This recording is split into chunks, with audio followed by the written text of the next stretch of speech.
Hey, what's up, Hobby Maniacs? MBG here today with a look at the newest White Dwarf, issue 67, dated 9th of May 2015. And hey, the robots are here. Adeptus Mechanicus Part 2, question mark? I mean, these things are pretty cool looking. I mean, they're kind of plain, but kind of like robust at the same time, which I'm really digging on them. I mean, they're actually really well detailed models once you start looking at the pictures in here of the Castellan robots. So we'll take a look at that here in a second. But first, let's do the rundown of the contents of the new White Dwarf. So you've got, of course, the headline release, the Castellan robots, and then some new stuff from Black Library, Forge World, new book coming out. And the paint splatter article was really good, of course, deals with the Castellan robots themselves, like how to paint them. Really just one kind of paint scheme, but I think judging by a lot of the the coverage in here, you can kind of tell like how to do some of the other stuff, judging by past paint splatters. Then we got Army of the Month. A really cool, obvious tie-in with the Knights themselves, the Golden Demon, the obligatory fantasy coverage for this issue, Hall of Fame, more the actual rules on the Castellan robots, and then this week in White Dwarf where they kind of recap and go over a few things here and there. So you've got the actual release of the Castellan robots right here, and you can kind of see the price is going to be US $69 if you're here in the States. I mean, 3 models. I mean, generally a clan pack is like 20-30 bucks. Then you get these big like robots on 60mm bases, kind of like a Demon Prince maybe. So I could kind of see it being that much. I mean, as far as GW's pricing schema goes, I'm not mad about it, but I would have, of course, prefer it to be cheaper. So here's a kind of closer look, and they go into like how these things operate.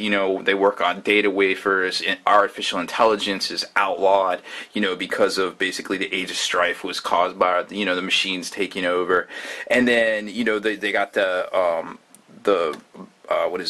data master here, that the data smith that just basically controls these guys, has a really cool pistol, and we'll get to the rules on that. But he's got these like the little data wafers right here, and actually this front chest piece kind of comes off, and then you can kind of see the data wafer orders that are in there, and he kind of uses his strong hand here to kind of snatch them up and put them in there, instead, because he probably isn't even that tall, but so just kind of a cool themey thing. A lot of people, they either love or hate these models, judging. A lot of people have something to say about the heads. I mean, that's easily convertible if it's not your thing.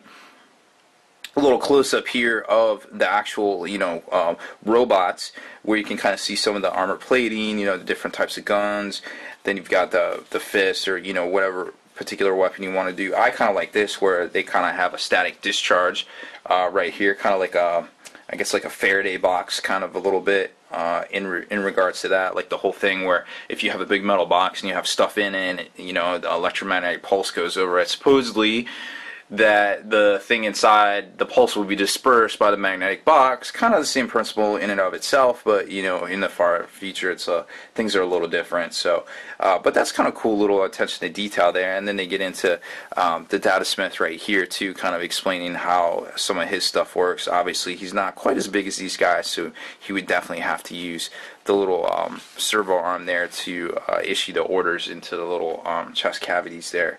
So it looks like these guys might be fully compatible with this Guittari, because they're definitely pictured with them here, which is kind of it's kind of what I guess a lot of players were thinking, like, hey, are these going to be compatible with this Guittari? They're all Mechanicus. We saw that poster leak.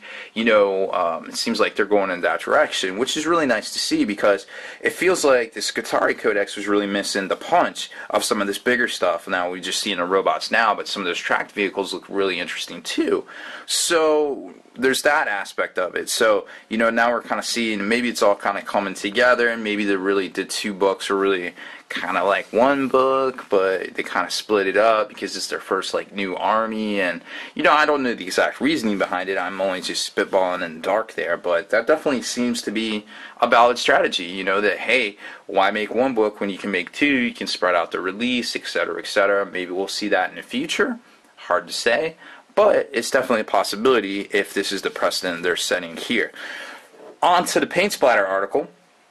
Like I said, it's a pretty good one. They just show you how to basically do this armor plating here, the battle hide. So in this red schema, and then they kind of have this blue trim here, which I don't particularly prefer. I prefer more of this like dust, which you can kind of see on some of the ones here in the front. These guys, it looks like, are a little bit more gray and dirty. I don't really like this blue. It kind of looks like they got in a fight with a Smurf and kind of splattered it all over themselves. But I kind of get where they're coming from, but I don't personally like it. And then they've got some of the, kind of like the metal, the alternate metals, I guess, kind of going up from a like a 10 bits kind of color up and using some of the more like the bronze range instead of like the golds and things like that, because they really complement those rich reds. And you don't want to overpower it with a full-on gold, I feel like. So I definitely like their color palette selection, except for the whole blue thing there. So, but speaking of blue, we got these. We got Task Force Cotillas here. Cotillas, however you want to pronounce it. Potato in my book on that one. But really cool stuff, and they definitely show you how after you get a few knights that you can add, one of the Forge World ones to your force, pretty easily. I personally love the Grey Knights. I think they're great models. I still have a rather large army of them, and I'd really like to see them come back and kind of to the forefront, I guess, kind of like they were before, but not like quite as overpowered. I am running them in my current army, which is 5 sources for 40k, in conjunction with Dark Angels, Sisters of Battle, Inquisition, and gosh, who else? Blood Angels, Dark Angels, Grey Knight, Inquisition, and Sisters of Battle. So quite the mix right there. So I kind of like them. I really enjoy Grey Knights, and I definitely like seeing a feature about them. Hall of Fame, the Steam Tank, I guess, was elected into that. It's a great plastic kit. I mean, I remember this thing when it was a computer, and man, that thing was a beast. I would not have wanted to put one of those things together, but now it's in plastic and it's all good, right? So very cool stuff for the Empire players there. Actually getting into the rules for the Castellan robots, well, it's kind of interesting. It's like, what are they trying to do with this particular unit? Because it's got a lot of different offensive and defensive. Of course, very good at shooting, but also, well, I guess okay at shooting right off the bat, but definitely good in assault. So let's kind of take a look at them a little up close. So Artificer Armor, of course, on the Datasmith. Then you've got the Castellan Battle Hide, which is a 3-up save on these guys. Pretty cool. You don't have to pay extra for it. It's all part of the purchase price there. Then you've got the different weapons. The Phosphor Blaster, Strength 6 AP3, 36-inch range, Heavy 3 Lumigen. And Lumigen is kind of interesting because it lowers the cover save by 1 point. Okay, that's pretty cool.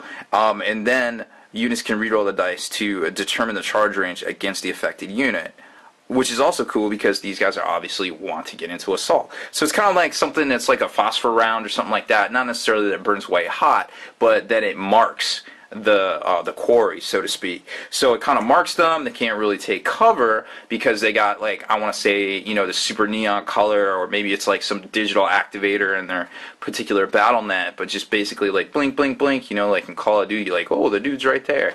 Well, let's go get him. So that's kind of a neat weapon there, and it's it's no slouch in the offensive department itself either. And then you've got the what is this? Incending Combustor. Okay. Template, Strength 4, AP 5, pretty much a heavy flamer, minus the strength. Assault 1 Torrent. It's a little bit better than a heavy flamer, 1 strength less. Actually, and 1 AP, so they switched it right here. But Assault 1 Torrent, I would rather have a Torrent. I think it's more tactical for a lot of reasons, which is really cool. So that's kind of cool to see. Then you got the Gamma Pistol, and man, this thing's a heater right here. 12-inch range, Strength 6, AP 2, Pistol Armor Bane. So 2d6. So your average is going to be Armor Punch of 13 on average. When you factor in 2d6 roll of 7. That's pretty cool. I mean, you can punch battle tanks with a little pistol. I mean, you don't see that very often, so I'm on board with that one.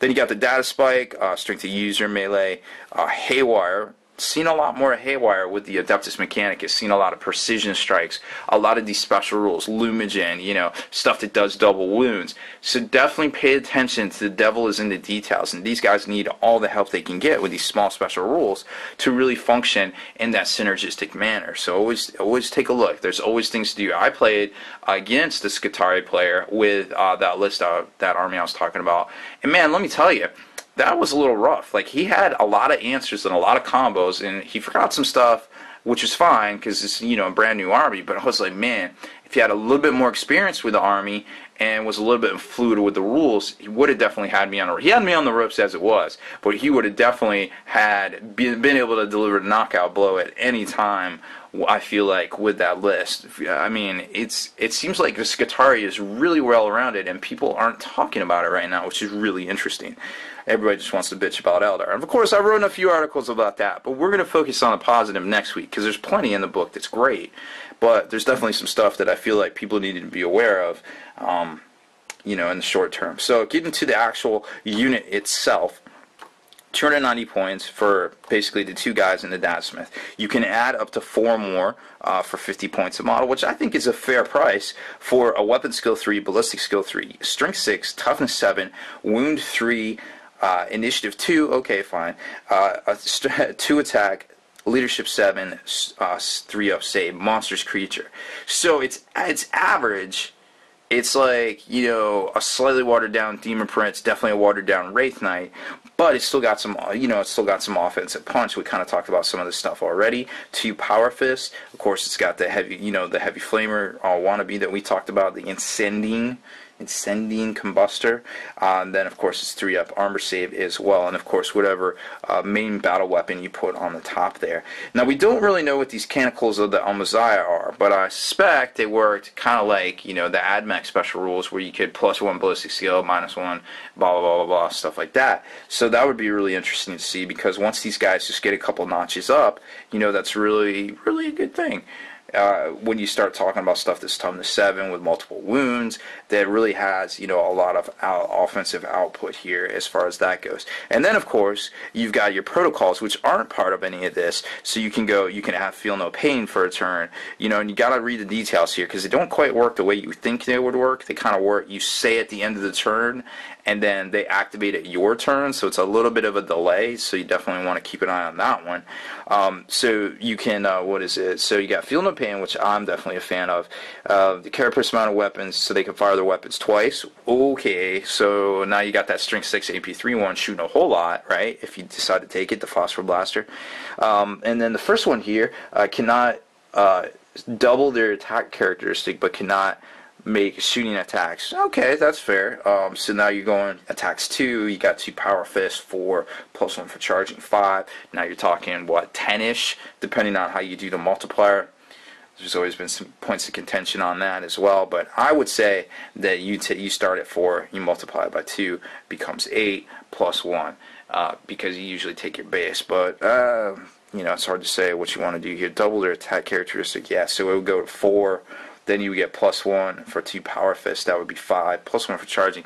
So it looks like it'll probably get up to 10 either way, depending on how you do the math, multiplicity rule and all of that. So very cool stuff here. I definitely think that, you know, I think it's a solid unit all the way around, and it's very cool that that's coming out first. Now, of course, we know there's a codex coming out. We've already seen the pictures of it, so that's down the road. We know there's multiple units coming out. We know that's down the road. Hopefully it'll all come out in May. Don't really know for sure, but my gut tells me it'll be out, and there'll be something super crazy at the end of the month, because that's the end of Games Workshop's fiscal year, where, you know, they try to drop as much cool stuff as they can. Now, on to the teaser. We kind of skipped the stuff at the back. We're already over time right now as it is. So we got the teaser for next week. New Forge World, Scions of Nurgle, and Theater War, a new scenario coming out next week. Also, you can subscribe to the White Dwarf now for the first time ever. Woo! So, you know, if that's your thing, you don't want to run down to the local game store or the GW store, don't like it on digital because it takes up a lot of space on your iPad or whatever tablet you have that option right here, so go for it, guys. Doesn't look like there's any super deal as far as, you know, free mini and stuff like in the days past, but hey, it's still cool. Very nice that they're offering that, because, you know, it's all about the hobby, in my opinion. So that's about it for this one, guys. We went a little long. I think there was a lot to see, a lot to talk about. Definitely cool, exciting stuff on the horizon here, so definitely check back next week. We got the Knights coming out this week. Hopefully have some more videos out showcasing those here in the near future. So if you haven't already done so, make sure you subscribe to this YouTube channel. Check out the blog, spikybitsblog.com. And for exclusive content and early access videos, head on over to thelongwar.net, the home of the battle reports.